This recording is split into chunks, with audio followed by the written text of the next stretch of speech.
सभी को नमस्कार। आप सभी का गृह अध्ययन पर स्वागत है। आज हम बहुत दिनों बाद एक नई वीडियो लेकर आए हैं जिसमें हम linear equation in two variables यानी कि दो चर राशि वाले रैखिक समीकरण के बेसिक कॉन्सेप्ट के बारे में समझेंगे। आखिर दो चर राशि वाला रैखिक समीकरण होता क्या है, यानी linear equation in two variables होती क्या है, इसके बेसिक कॉन्सेप्ट के बारे में समझेंगे और कितनी इसकी विधियां होती हैं, कितने इसके मेथड होते हैं इनको सॉल्व करने के, वो सारे हम समझेंगे।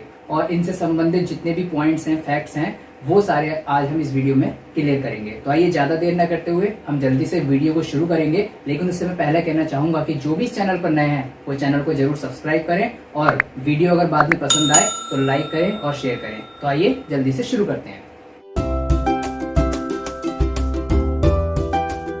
दोस्तों, सबसे पहले मैं आपको बताना चाहूंगा जो linear equation in two variables होती है, यानी कि जो इसका स्टैंडर्ड फॉर्म होता है, standard form of linear equation in two variables, अर्थात इसका मानक रूप, अर्थात ये समीकरण होती किस रूप की है। तो ये समीकरण होती है बच्चों इस तरीके की कि जैसे ax plus B Y plus C equals to 0, या इसको आप ऐसे भी लिख सकते हो कि ax plus B Y equals to C, इस टाइप से भी आप इसको कह सकते हो। तो इसमें जो आपके ये ए बी सी हैं, इनकी जगह पर आपका कोई भी नंबर हो सकता है, यानी ये कांस्टेंट है, ठीक है, ये आपके नियत हैं, बिल्कुल फिक्स हैं। लेकिन और एक्स और वाई जहां को हम बात कर रहे हैं ना, लीनियर इक्वेशन का मतलब होता है कि एक घात वाली समीकरण, जिसमें घात जो है, अधिकतम घात जो है, पावर है, वो एक से ज्यादा नहीं होनी चाहिए। तो आप यहाँ देखेंगे कि जो एक्स और वाई ये और ये जो है आपके टू वेरिएबल्स हैं। वेरिएबल्स मींस हिंदी में इनको कहते हैं चर, है ना। तो दो चरों के रूप में एक रेखिक समीकरण, लीनियर को हिंदी में हम क्या कहते हैं, रेखिक, और इक्वेशन मींस हो गया समीकरण।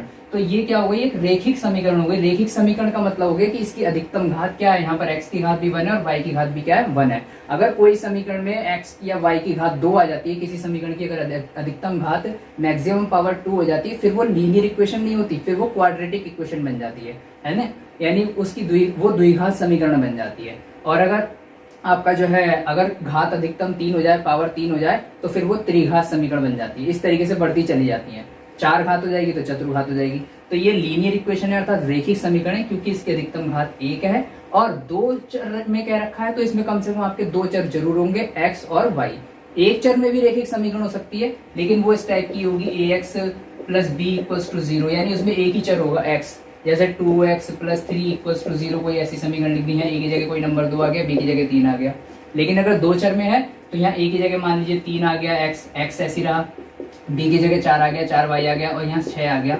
तो आपके ये 3 4 6 एबीसी के मान हो गए। इनकी जगह कोई और नंबर भी हो सकते हैं, और जरूरी नहीं कि यहाँ प्लस के ही साइन हो, यहाँ भी प्लस माइनस दोनों में से कोई भी हो सकता है, यहाँ भी प्लस माइनस दोनों में से कोई भी हो सकता है। लेकिन जो आपकी रेखिक समीकरण होगी, जो linear equation in two variables होगी, वो इस रूप की होगी। तो ये तो मैंने आपको समझा दिया इसका मानक रूप, ठीक है। अब आइए आगे देखते हैं।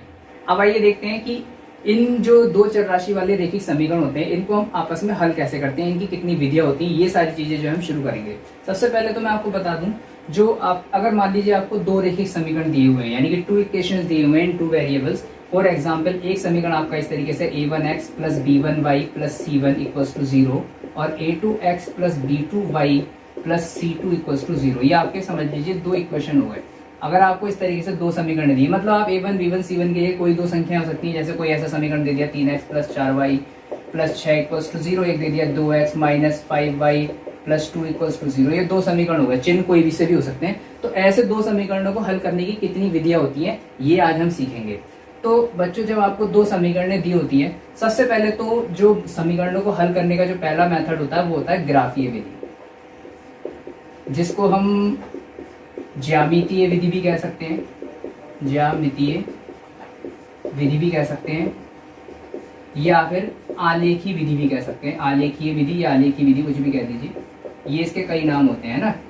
ये हो गया इंग्लिश में, आप इसको ग्राफ मेथड कह सकते हो। तो एक मेथड तो ये होता है। इसमें जो कुछ नियम है किसी भी समीकरणों को हल करने के, वो कुछ नियमों का हमें ध्यान रखना होता है। इसमें जो भी आपको दो समीकरणें दी होती हैं, उनको उनमें कुछ बिंदु लेकर हमें जो है कुछ बिंदु पता करने के बाद उसका ग्राफ खींचना पड़ता है दोनों समीकरणों का। और फिर हमें देखना होता है जहां भी दोनों रेखाएं एक बिंदु पर प्रतिच्छेद कर रही होगी, एक बिंदु ऐसा होता है जो इन दोनों समीकरणों को संतुष्ट करता है, वो बिंदु हमें पता करना होता है ग्राफीय विधि से। अगर आपने वो बिंदु पता कर लिया कि तो समझ लीजिए वही इन दोनों समीकरणों का हल होता है। यानी वही बिंदु में जो दो मान होंगे वो एक मान x का होगा और एक मान y का होगा। यानी आपको हल करने का मतलब क्या हो गया कि आपको समीकरणों से x और y के मान पता करने हैं, इन दोनों चरों के टू वेरिएबल्स की जो वैल्यू है वो आपको पता करनी है। यानी you have to find the value of these two variables x and y. So what you have to do, you have to solve, you have to draw the graph of these equation, then you will find the point. That point will be the answer of these equation. So आपको क्या करना पड़ेगा, इनका सबसे पहले graph खींचना पड़ेगा और वो जो पॉइंट आप पता कर लोगे तो वही क्या होगा इनका, वो आपका आंसर होगा, सॉल्यूशन होगा। ठीक है। अब इसमें भी कुछ कंडीशंस होती हैं ग्राफीय विधि में भी, वो मैं आपके सामने यहाँ पर थोड़ा सा डिस्कस करना चाहूंगा कि कब कब कितने तरीके के सॉल्यूशंस आपको प्राप्त हो सकते हैं। ठीक है, there are different solutions. Okay, तो द फर्स्ट सॉल्यूशन इज, तो देखिए जो सबसे पहली जो कंडीशन है इसकी, जो सबसे पहली कंडीशन है कि यदि दो रेखाएं एक ही बिंदु पर प्रतिच्छेद करें, यानी जब आप इन दोनों के, आप दोनों समीकरणों के जब आप ग्राफ खींचोगे तो दो रेखाएं सी आएंगी, तो वो रेखाएं अगर एक ही बिंदु पर प्रतिच्छेद करें, प्रतिच्छेद करने का मतलब होता है कि एक दूसरे को एक ही जगह पर कट करें, है ना, यानी क्रॉस करती हैं। अगर वो दोनों रेखाएं, if the two lines meet at one point, that means कि दो रेखाएं एक दूसरे पर क्या कर रही हैं, वो एक ही बिंदु पर प्रतिच्छेद कर रही हैं। तब उस कंडीशन में क्या होगा, तब उन समीकरणों का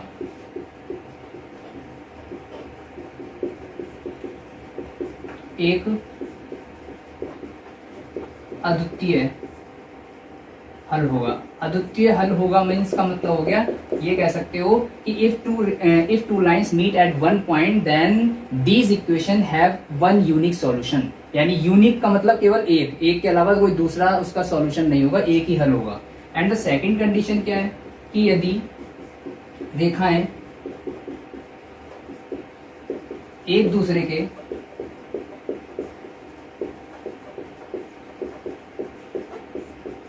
समांतर है, समांतर का मतलब if parallel, if the two lines have parallel, then the solution क्या होगा, तब उसमें क्या होगा, उसका कोई सॉल्यूशन नहीं होगा, देयर इज नो सॉल्यूशन। यानी वो एक दूसरे को कहीं कट ही नहीं कर रही है, और जब वो मीट ही नहीं करेंगे एक दूसरे को, ये जरूरी है कि वो जहां भी मीट करती हैं वही उसके सॉल्यूशन होते हैं, जहां रेखाएं एक दूसरे को मीट करती हैं वही उसके सॉल्यूशन होते हैं, वही पॉइंट्स पर। लेकिन पैरेलल में तो क्या हो जाएगा, एक ऐसे चलेगी दूसरी भी ऐसे चलेगी, यानी वो कहीं मीट ही नहीं होगी। जबकि पहले में क्या हो रहा था, एक ऐसे आ गई एक ऐसे आ गई, तो जहां वो मीट कर रही है वो उसका सॉल्यूशन हो गया। और पैरेलल में तो कहीं मीट ही नहीं करेगी, तो यहाँ पे उसका कोई सॉल्यूशन नहीं होगा, यानी तब उन समीकरणों का कोई हल नहीं होगा,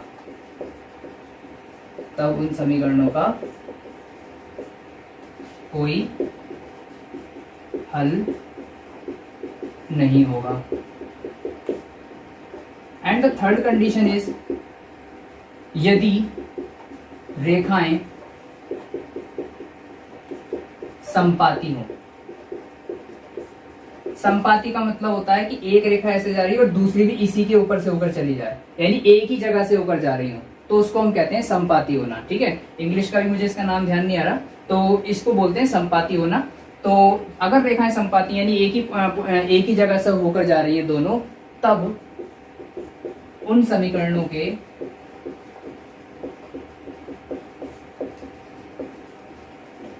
अनंत हल होंगे।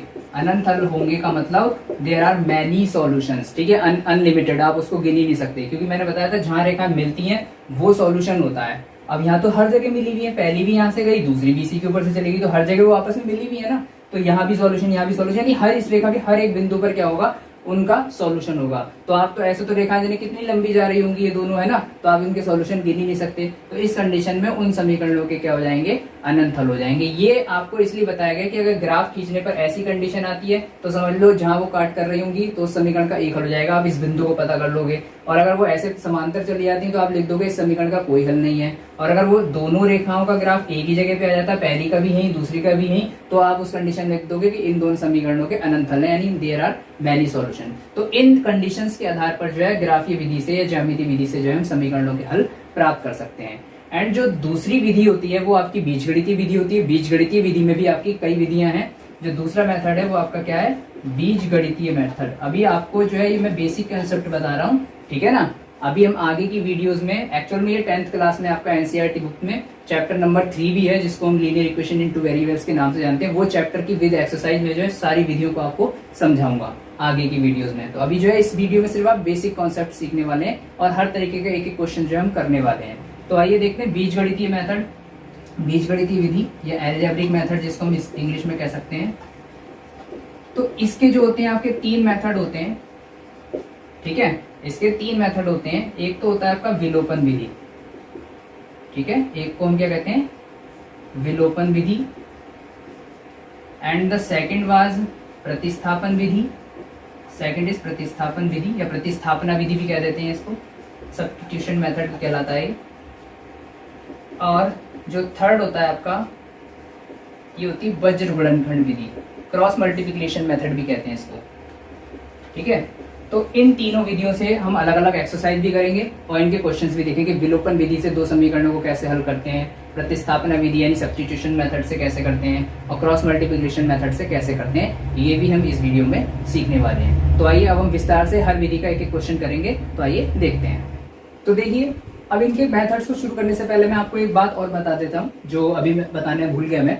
तो वो बात ये थी कि जैसे अभी मैंने आपको 3 चीजें बताई कि अगर रेखाएं एक दूसरे को इंटरसेक्ट करती हैं यानी कि वो प्रतिच्छेद करती हैं, तो वो समीकरणों का, उन समीकरणों का एक यूनिक सॉल्यूशन होता है, यानी एक ही हल होता है। और उस कंडीशन में हम उसको ये बोलते हैं कि वो कंसिस्टेंट पेयर ऑफ इक्वेशन है, यानी कि वो जो समीकरणों के पेयर आपको ये जो युग्म दिया हुआ है, जोड़ा दिया हुआ है समीकरणों का, अर्थात जो दोनों समीकरण दी हुई है वो कैसी समीकरण है, वो संगत समीकरण है। ये भी पूछ लेते हैं पेपर में कि वो संगत है या असंगत। 2 वर्ड आते हैं, संगत, कंसिस्टेंट और इनकंसिस्टेंट। तो ये भी मैं आपको क्लियर कर देता हूँ कि अगर कहीं भी रेखा इंटरसेक्ट कर रही है यानी मिल रही है एक दूसरे को, तो वो हमेशा कंसिस्टेंट होती है यानी संगत होती है। अगर वो मिल रही है, चाहे वो एक पॉइंट पे मिले चाहे वो अनेकों पॉइंट पे मिले। और एक दूसरी कंडीशन थी, अगर वो दोनों रेखाएं एक दूसरे के पैरेलल होती हैं यानी समांतर चली जाती हैं, तो उसमें मैंने आपको बताया था कि उन दोनों समीकरणों का कोई सॉल्यूशन नहीं होता, देयर इज नो सॉल्यूशन। उस कंडीशन में हम कहते हैं कि जो दिया हुआ पेयर है समीकरणों का, जो जोड़ा है वो इनकंसिस्टेंट है, अर्थात असंगत है, ठीक है। और जो तीसरी कंडीशन थी कि अगर वो दोनों समीकरण जो है वो आपकी संपाती हो, अर्थात एक दूसरे के ऊपर से ही ऊपर जा रही है, बिल्कुल एक ही जगह से ऊपर जा रही है, उसको हम बोलते हैं संपाती। का मतलब कि कोइंसिडेंट। अगर दोनों इक्वेशन जो है आपकी कोइंसिडेंट है यानी एक ही जगह से होकर जा रही है, तो उस कंडीशन में उस समीकरण के there is infinitely many solution, यानी उन समीकरणों के आपके अनंत हल होते हैं, बहुत सारे सॉल्यूशन होते हैं। और उस कंडीशन में भी वो समीकरणें आपकी कंसिस्टेंट होंगी, दैट मीन्स संगत होंगी। जो दिया हुआ पेयर होगा वो क्या होगा, आपका कंसिस्टेंट पेयर ऑफ इक्वेशन होगा। तो ये बात मैं आपको बताना भूल गया था, ये बात भी मैंने आपको क्लियर कर दी। अच्छा, कुछ एक चीज और है, मेथड सीखने से पहले मैं आपको ये भी बता सकता हूँ कि बिना ग्राफ खींचे जो है आप रेशियो मेथड से कंपेयर करके, bye comparison of ratio you can find that कि हाउ टाइप्स ऑफ समीकरण इज गिवन, यानी वो किस टाइप की समीकरण आपको दी गई है, यानी उनके सॉल्यूशन कैसे होंगे। बिना ग्राफ खींचे भी आप पता लगा सकते हैं। जैसे कि आपको एक समीकरण a1x plus b1y plus c1 equal to 0 और एक a2x plus b2y plus c2 equal to 0 है। अब यहाँ पे there are 3 conditions. First condition is that कि if a1 equals to a1 upon a2, यह हम जो x और x के गुणांक होंगे यानी कोएफिशिएंट होंगे इन दोनों इक्वेशन में x के, उनका रेशियो निकालेंगे। एक हम y के गुणांकों का रेशियो निकालेंगे यानी y के कोएफिशिएंट्स का, और एक जो आपके अचर पद है यानी कांस्टेंट नंबर है c1 c2, उनका रेशियो निकालेंगे। अब इसमें अगर आपके इन दोनों का ही रेशियो आपस में इक्वल नहीं आया, a1 अपॉन a2 और b1 अपॉन b2 या c1 अपॉन c2, ये इक्वल नहीं आया, सब रेशियो अलग अलग आते हैं, ठीक है, डिफरेंट रेशियो। दैट मीन्स आपका जो हो गया कि उस समीकरण का आपका क्या है, यूनिक सॉल्यूशन है, यानी एक ही हल है, अद्वितीय हल है।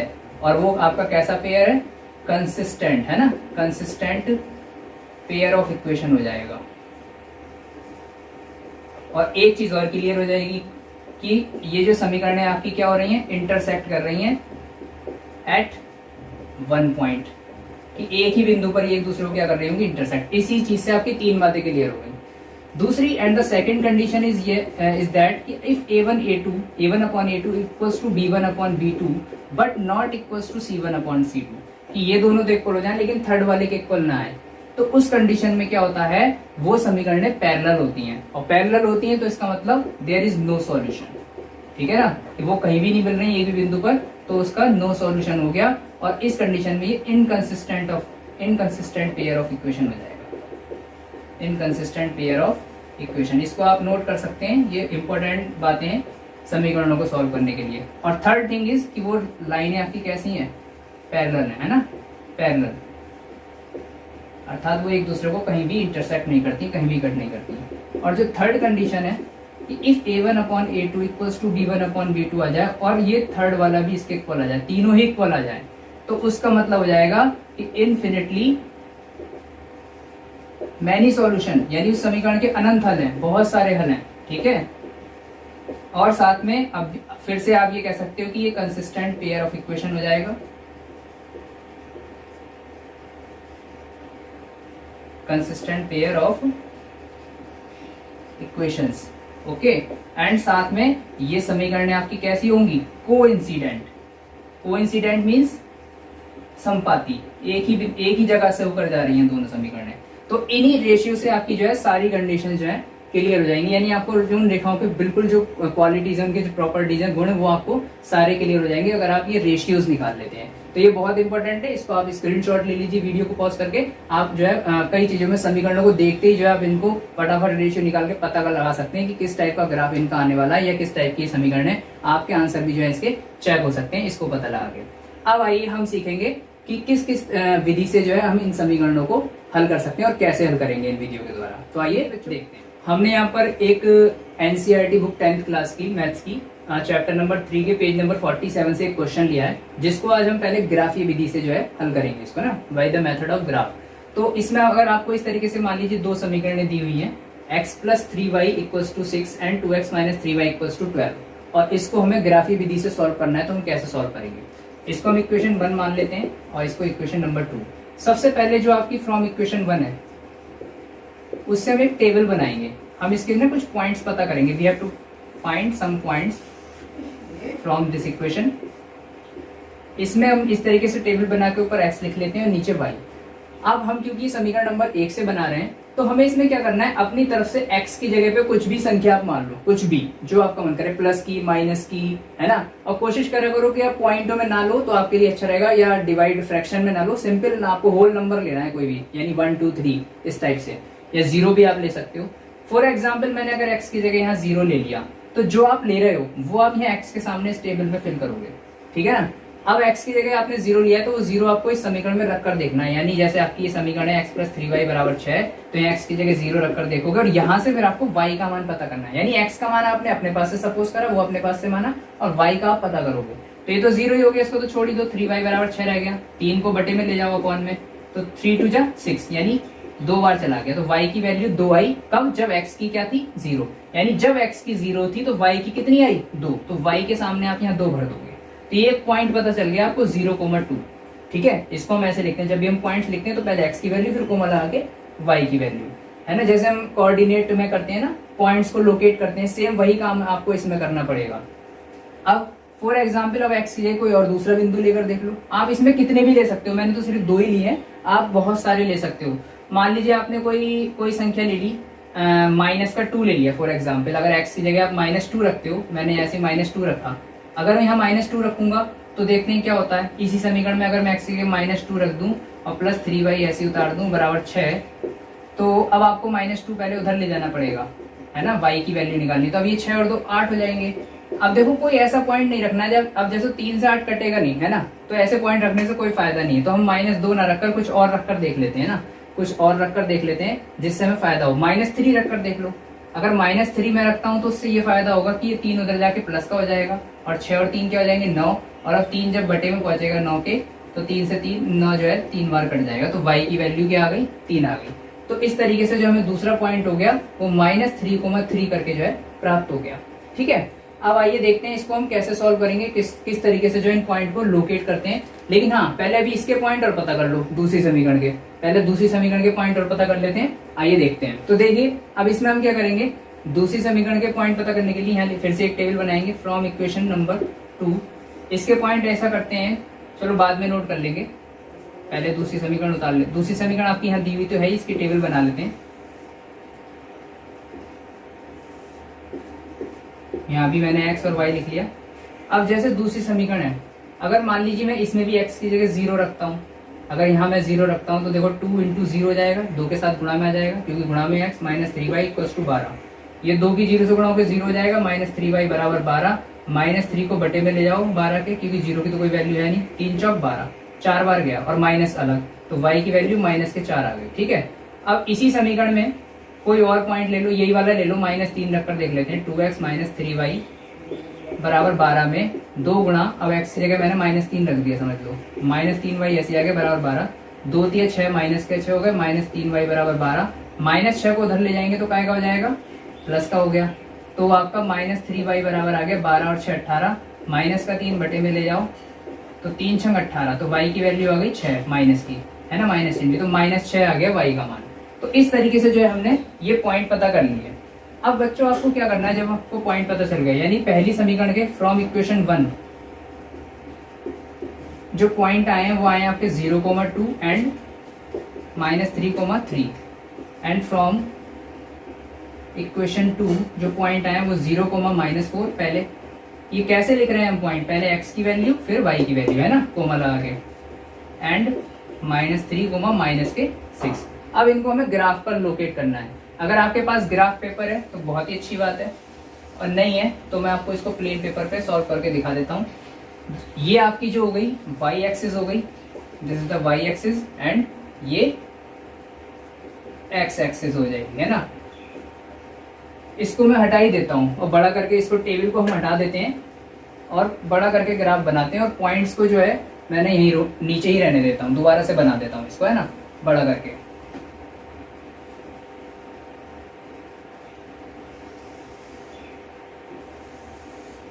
This is the x axis and ये आपकी y एक्सिस हो गई, है ना। जहां पर ये दोनों इंटरसेक्ट करती हैं एक्सिस, वो आपका मूल बिंदु होता है, ओरिजिन होता है, जिसको हम 0,0 भी बोलते हैं, जिसके पॉइंट 0,0 फिक्स होते हैं। तो यहाँ पर जो है ग्राफ में तो क्या होता है, कॉलम बने होते हैं, है ना, बराबर 1-1 सेंटीमीटर के डिस्टेंस पे। तो हर कॉलम पे आप एक एक पॉइंट को नाम दे दीजिए। मैं यहाँ पर अपने पास से 1-1 सेंटीमीटर की दूरी पर, यहाँ से 1 सेंटीमीटर, फिर यहाँ से 1 सेंटीमीटर, यानी सेम डिस्टेंस पर, डिस्टेंस आपको सेम रखना है। वहां पे मैंने एक एक पॉइंट मार्क कर लिया, इसको 1, इसको 2, इसको 3, इसको 4, ऐसे करके मैंने नाम दे दिया। और मैं कम से कम 6 पॉइंट चारों तरफ लूंगा, क्योंकि इसमें सबसे बड़ा नंबर 6 है, तो उतना ही नंबर तक आप चारों तरफ कम से कम लोकेट कर लीजिए। ऐसी इधर हमेशा प्लस की संख्या आती है एक्सिस पे, एक्स एक्सिस पे, इधर हमेशा आपकी काय की आती है माइनस की। मैंने समझ लीजिए 1-1 सेंटीमीटर के डिस्टेंस पर जो है, इक्वल डिस्टेंस पर मैंने पॉइंट जो है मार्क कर दिए। ग्राफ पेपर पे आपको ये डिस्टेंस नापने की जरूरत नहीं पड़ेगी, क्योंकि उसमें खुद ही लाइन 1-1 सेंटीमीटर पे कॉलम बने होते हैं, 1-1 सेंटीमीटर का आपका खाना होता है, तो हर खाने पे एक नंबर आप दे सकते हैं। सेम एज इट इज ऊपर y एक्सिस के ऊपर प्लस की संख्याएं आती हैं,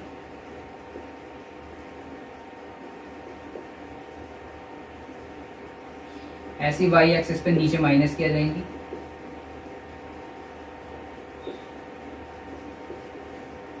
इसको हम थोड़ा सा पॉइंट्स को मैं इधर ही लिख लेता हूं, है ना, इससे ये हमें प्रॉब्लम नहीं करेंगे।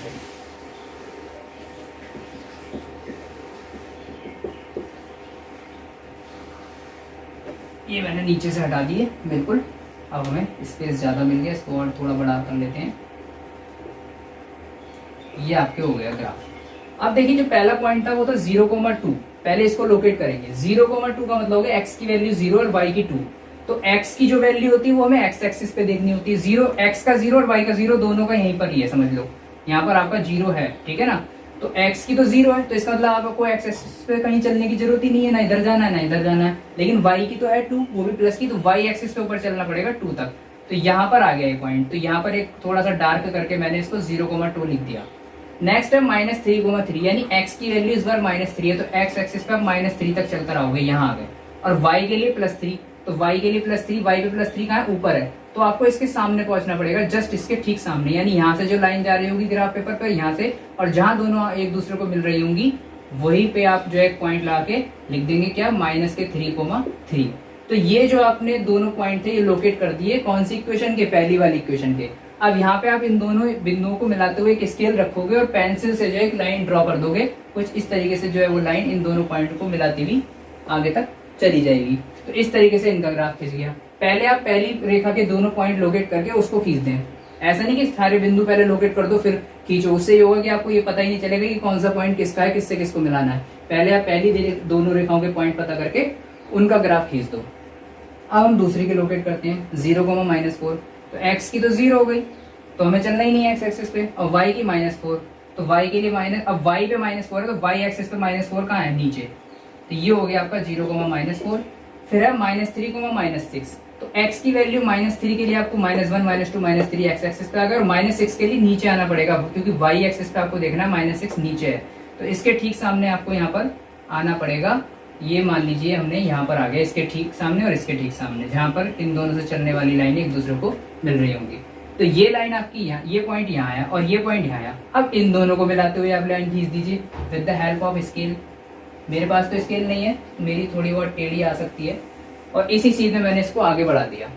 तो देखिए जहां भी ये दोनों एक दूसरे को कट करेंगी, जहां भी एक दूसरे को ये मीट कर रही होंगी, हो सकता है क्योंकि मैंने विदाउट स्केल और बिना ग्राफ पेपर के खींचा है तो मेरी सही नहीं आया, टेढ़ी मेढ़ी लाइनें हो सकती हैं। तो जहां भी जिस पॉइंट पे कर रही होंगी एक दूसरे को इंटरसेक्ट, वही पॉइंट आपका जो होगा इन दोनों समीकरणों का सॉल्यूशन होगा। अब इस बिंदु को आप पता कर लीजिए कि ये बिंदु कितना है। अगर आपको ये बिंदु पता चल जाता है तो आपका यही इसका क्या आ जाएगा, आंसर आ जाएगा। तो आइए देखते हैं ये बिंदु क्या है, इसको पता करते हैं। ठीक है,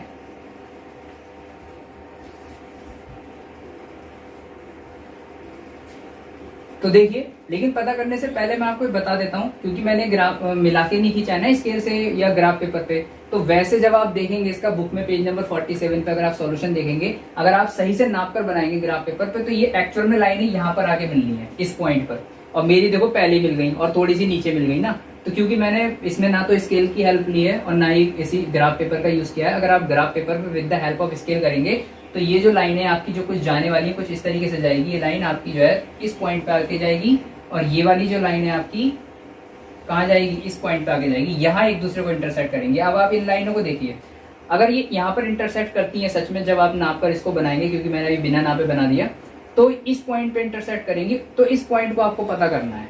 तो अब आप देखो यहाँ पर क्या है, ये पॉइंट कौन सी एक्सिस पे है, एक्स एक्सिस पे। अगर आपका कोई पॉइंट खुद किसी एक्सिस पे ही आ जाता है, जैसे कि ये एक्स अक्ष पर आ गया है, तो उसका मतलब जिस अक्ष पे आया है उसके अलावा जो दूसरी अक्ष है उसका मान 0 है। अगर ये एक्स एक्सिस पे है तो समझ लो यहाँ पे जब आप बिंदु लिखोगे कोमल आगे, पहले एक्स का मान लिखते हो, बाद में वाई का, यहाँ पे एक्स का लिखते हो, यहाँ पे वाई का, तो क्योंकि ये बिंदु एक्स एक्सिस पे है तो समझ लो वाई का मान आपका पहले ही ऑलरेडी 0 हो गया। यानी वाई अक्ष के लिए आपने ना ऊपर कोई डिस्टेंस कवर की ना नीचे, तो इसलिए वाई एक्सिस का 0 हो गया, और एक्स एक्सिस का उतना आएगा जितना इस पॉइंट, जिस पॉइंट पे आप हो। तो कौन से पे हो, प्लस के 6 पे, तो एक्स एक्सिस एक्स अक्ष का जो मान हो गया वो क्या हो गया, 6 हो गया। तो यानी इस बिंदु के जो निर्देशांक हो गए, जो कोऑर्डिनेट्स हो गए, वो 6,0 हो गए।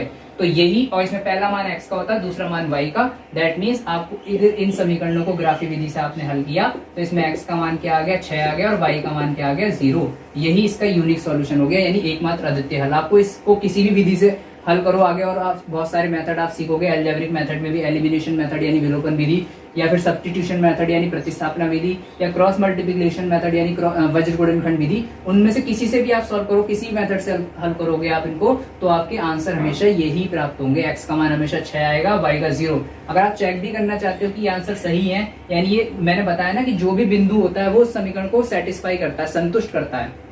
तो अगर आप चेक करना चाहते हो अपना आंसर, तो x और y के मान इसमें रख कर देख लो। अगर रखने से दोनों साइडें बराबर आ जाती है दोनों समीकरणों की, तो इसका मतलब ये आंसर आपका सही है। मान लो मैं समीकरण 1 में x की जगह 6 रखता हूँ, यहाँ पे मैंने x की जगह 6 रख दिया, प्लस 3 गुणा में y की जगह 0 रख दिया, और बराबर में 6 है। तो देखो 6 तो ऐसे ही आ गया, 3 की 0 से गुणा में 0 हो गया, और 6 में 0 जोड़ा तो 6 आ गया, तो 6 बराबर 6 आ गया। इसका मतलब पहली समीकरण को तो संतुष्ट कर रहा है बिंदु। दूसरी में और रख कर देख लो, 2 x की जगह पे गुणा में यहाँ पे आप 6 रख दोगे, -3, फिर y की जगह पे गुणा में 0 रख दोगे, बराबर 12। यहाँ पे x की जगह 6, y की जगह मैंने यहाँ 0 रख दिया, तो 2 छिक्का 12, 3 की 0 से गुणा में 0 हो गया, बराबर 12, 12 में से 0 गया, 12 बचा, बराबर 12। तो देखिए दूसरी समीकरण में भी आपके left hand right hand side बराबर आ गई, तो इसका मतलब ये बिंदु दूसरी समीकरण को भी सेटिस्फाई कर रहा है। दैट मीन्स कि यही बिंदु जो है इस समीकरण का एक यूनिक सॉल्यूशन है। तो इस तरीके से जो है हम ग्राफी विधि से समीकरणों को सॉल्व कर सकते हैं। अब मैं एक बात और, अभी तो आपने देखा होगा कि कुछ के मन में क्वेश्चन आ रहा होगा, सर आपने ऐसा क्वेश्चन समझा दिया कि जिसमें एक दूसरे को कट कर रही है। अगर ऐसा सवाल आए कि जिसमें कट ही ना करें, अब देखो किसी किसी में ग्राफ ऐसा भी आ सकता है कि एक लाइन ऐसी चली जाए, दूसरी भी ऐसी चली जाए, पैरेलल चली जाए, तो उसमें सीधा सीधा कर देना कि भाई एक दूसरे को कहीं भी कट नहीं कर रही, पैरेलल कर रही है, यानी इनका कोई मीट पॉइंट है ही नहीं, तो इसका मतलब उस समीकरण का कोई हल नहीं है। यानी उसमें आप सीधे सीधे लिख दोगे कि एक्स और वाई का मान ज्ञात ही नहीं किया जा सकता, ठीक है। और अगर ऐसा आ जाए कि पहली भी यहीं से चली जाए, दूसरी भी इसी के ऊपर से चली जाए, बिल्कुल सेम पॉइंट आ जाए दोनों समीकरणों के, तो उसमें एक्स और वाई के बहुत सारे हल हो जाएंगे। यानी उसमें आप लिख दोगे कि इस समीकरण के अनंत हल हैं। यानी जितने भी बिंदु प्राप्त होंगे आपके उन टेबल्स में, जो आप टेबल बनाते हो ना ऐसे ऐसे करके, इसमें जितने भी पहली समीकरण की भी टेबल बनाओगे, दूसरी की भी बनाओगे, तो उसमें जितने भी बिंदु प्राप्त होंगे दोनों में, वो सारे ही उसके क्या होंगे, हल होंगे। तो इस तरीके से जो हम ग्राफी विधि से समीकरणों को हल कर सकते हैं। आई होप सबको ये जो है अच्छे से क्लियर हो गया होगा ग्राफी विधि से, और जो बेसिक कॉन्सेप्ट अभी मैंने आपको इस वीडियो में बताया है समीकरणों का, वो भी अच्छे से क्लियर हो गया होगा। अगर आप वीडियो को दोबारा भी देख सकते हैं समझने के लिए, कुछ नहीं समझ आया हो तो आप कमेंट बॉक्स में जरूर पूछें, ठीक है। और अब जो आगे की विधियां हैं उसके लिए मैं आप नेक्स्ट वीडियो लाऊंगा 1 बाय 1 करके। एलिमिनेशन मेथड की अलग वीडियो, ठीक है ना, विलोपन विधि की और प्रतिस्थापना विधि की अलग, यानी सब्स्टिट्यूशन मेथड की, और क्रॉस मल्टीप्लिकेशन की अलग। और फिर हम एनसीईआरटी 10th क्लास के 1 बाय 1 जो है एक्सरसाइज के क्वेश्चन भी करेंगे, उनकी वीडियोस भी मैं अलग लाऊंगा। तो इसके लिए चैनल पर बने रहिए, चैनल को सब्सक्राइब कीजिए जो भी चैनल पे नए हैं, और जिन्होंने अभी तक सब्सक्राइब नहीं किया है, और साथ में वीडियो अगर आपको अच्छी लगी हो तो इसको लाइक कीजिए, अपने दोस्तों के साथ शेयर कीजिए। आज के लिए इतना ही, धन्यवाद।